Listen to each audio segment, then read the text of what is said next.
Bismillahirrahmanirrahim. Assalamualaikum warahmatullahi wabarakatuh. Perkenalkan, nama saya Mufri Said Rahman dengan NIM 206248, kelas 2, Program Studi Ilmu Ekonomi dan Keuangan Islam. Pada kali ini, saya akan menjelaskan tentang peran pemerintah dalam perekonomian. Untuk memenuhi salah satu tugas dari mata kuliah pengantar ekonomi makro. Baik, langsung saja. Peran pemerintah dalam perekonomian adalah mengurangi dampak akibat kegagalan pasar, sehingga tujuan kesejahteraan dan keadilan pada masyarakat bisa tercipta.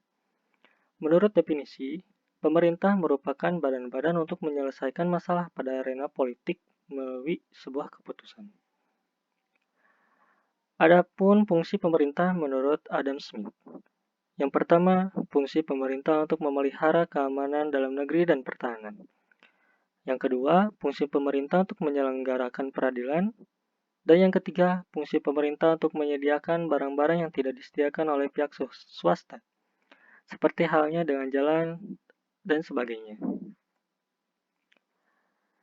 Perekonomian modern, peranan pemerintah dapat diklasifikasikan menjadi 3 golongan, yaitu peranan alokasi, peranan distribusi, dan peranan stabilisasi.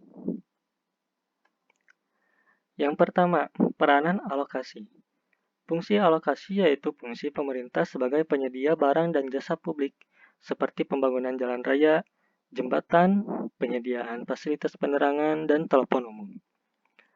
Kegiatan-kegiatan alokasi ini muncul sebagai akibat dari kegagalan mekanisme pasar untuk menyesuaikan produksi berbagai macam barang-barang yang disukai masyarakat.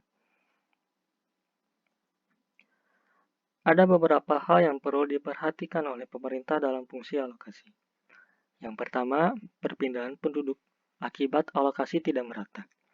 Yang kedua, kesesuaian dengan selera masyarakat setempat. Dan yang ketiga, dengan alokasi diharapkan mendorong inovasi dan eksperimen penyediaan barang publik. Yang kedua, peranan distribusi. Fungsi distribusi yakni fungsi pemerintah dalam pemerataan atau distribusi pendapatan masyarakat. Pemerintah harus membuat kebijakan agar alokasi sumber daya ekonomi dilaksanakan secara efisiensi. Pemerintah juga mendistribusikan kembali pendapatan melalui kebijakan pengeluaran yang telah dikeluarkan pemerintah. Adapun negara juga dapat ikut serta dalam mekanisme pasar melalui pemberian subsidi, kontrol terhadap harga, dan pengenaan pajak pada barang mewah. Contohnya seperti kegiatan yang dilakukan pemerintah yaitu kebijakan pajak progresif. Pemerintah menarik pajak yang lebih besar dari masyarakat yang berpenghasilan lebih yang kemudian dialokasikan untuk pembangunan. Dan yang terakhir, peranan stabilisasi. Fungsi pemerintah dalam menciptakan kestabilan ekonomi, sosial politik, hukum, serta pertahanan dan keamanan. Pemerintah juga berperan dalam memelihara stabilitas dan memulihkan perekonomian jika dalam tidak keseimbangan. Oleh karena itu, pemerintah harus membuat kebijakan untuk memperbaiki kondisi ketidakseimbangan agar tidak berdampak buruk ke depannya. Contohnya adalah kebijakan fiskal dan kebijakan moneter yang diberlakukan oleh pemerintah, seperti ketentuan tingkat suku bunga. Jadi kesimpulannya, pemerintah sebagai pemegang kontrol di suatu negara diharuskan untuk menjaga keamanan dalam negeri dan kesejahteraan masyarakatnya. Adapun peran pemerintah dalam perekonomian adalah membantu menjaga kesediaan barang-barang agar tidak terjadi kegagalan pasar yang menyebabkan resesi ekonomi negara. Memeratakan pendistribusian barang dan ikut serta dalam mekanisme pasar melalui pemberian subsidi dan kontrol terhadap harga.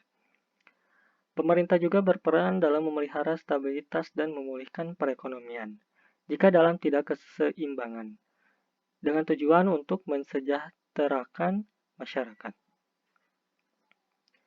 Berikut adalah daftar rujukan yang saya ambil untuk membuat materi ini. Baik, sekian dari saya. Kurang lebihnya mohon maaf. Terima kasih. Wassalamualaikum warahmatullahi wabarakatuh.